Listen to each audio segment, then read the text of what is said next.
Hermione est un lieu rêvé pour faire une escale technique, bricoler sur un plan d'eau paisible, se réapprovisionner dans les nombreux commerces, sans oublier le petit tour au marché sur le quai.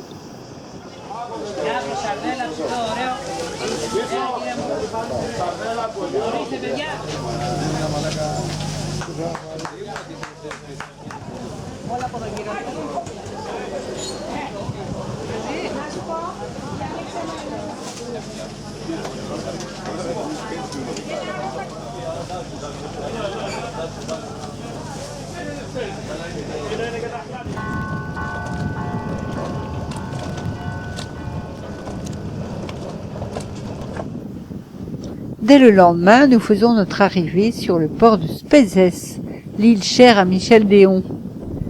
Il est encore tôt et déjà les terrasses qui dominent le débarcadère ne désemplissent pas. Il faut dire que là-haut, on est aux premières loges pour suivre l'activité du port, comme l'arrivée d'un ferry et le débarquement des passagers.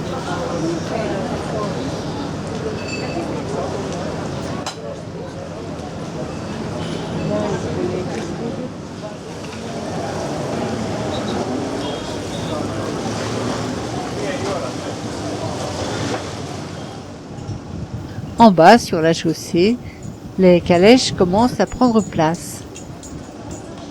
Mais une chose après une autre.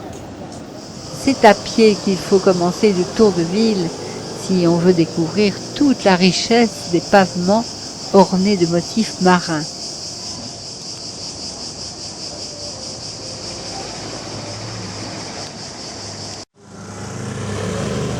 La circulation reprend un peu plus haut, limitée aux 2 roues.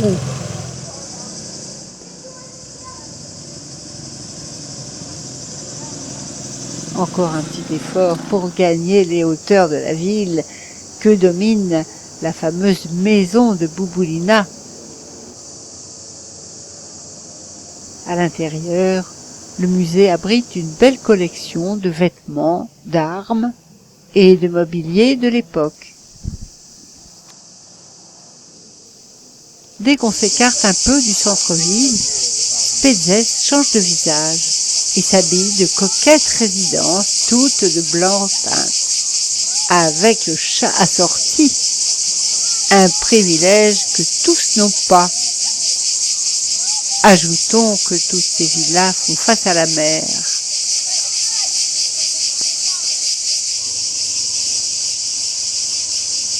Un peu plus loin, le monastère d'Agios Nikolaos ouvre ses portes au public.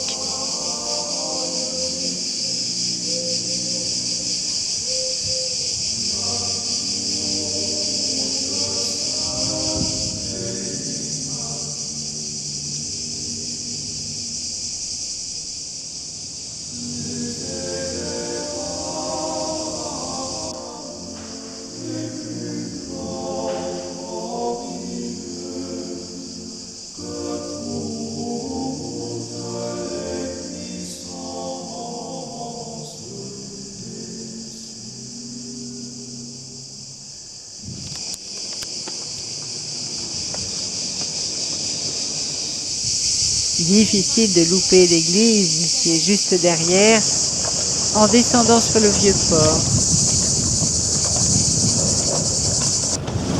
Et là encore, on change d'univers. Car la jetée, c'est le quartier des pêcheurs, là où ils sont amarrés, où on ramande les filets, où on discute le bout de gras avant de rentrer à la maison. Juste après, c'est le mouillage consacré aux plaisants.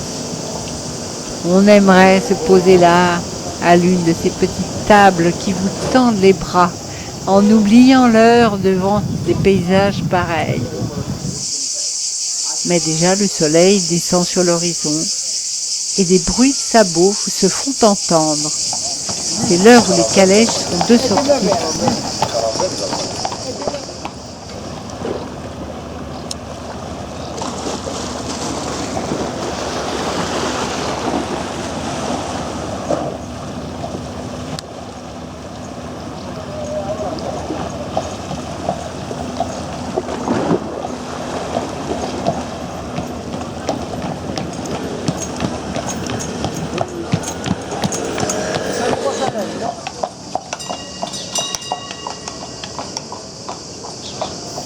Et le soir venu, il ne restera plus qu'à chercher une bonne table pour nous restaurer, en nous laissant bercer par l'ambiance locale.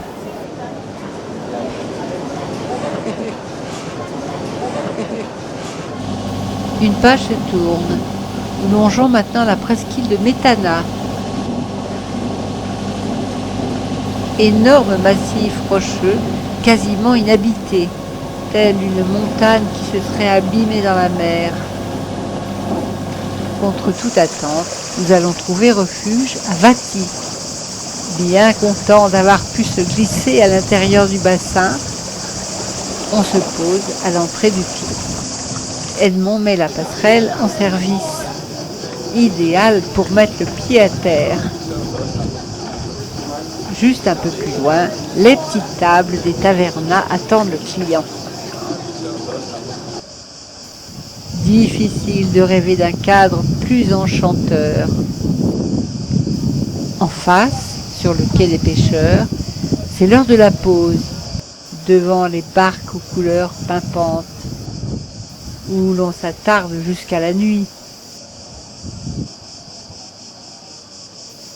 Demain à l'aube, pour eux, et pas seulement, ce sera le départ.